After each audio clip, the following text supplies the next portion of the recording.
Aya. Aya qarang-da ya. Ana ko'chaga tarvuz sotib kelibdi, juring tarvuz alik hamma olib jabdi juring aya.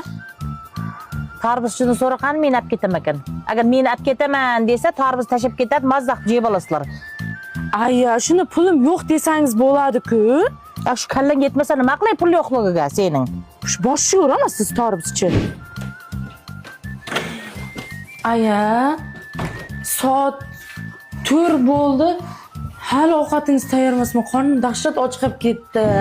Prinsessamiz to'rda turishini bilmay qolibman-da. Tayyorlab qo'yar edim ovqatingni. Men dalaning ishlari bilan bo'lib, ovqat tayyorlashga ulgurmay qolibman. Sizning shu paytda turishingizni bilmay qolibman. Hozir 5 minut ichkarida yotib turing.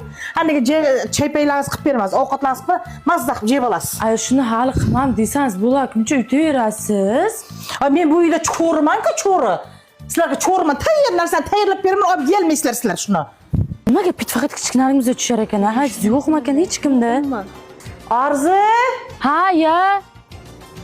Ma. Nadirab keling. Jirab kelamsiz.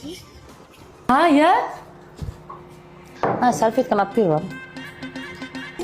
Aya, shuni to'g'ri allama chaqirsangiz ham operatsiyani oldingizda turibdi, bitsangiz yetasiz. Nima to'qib qo'yib qo'ysam, bitta salfetkani olib bera olmasang, ya?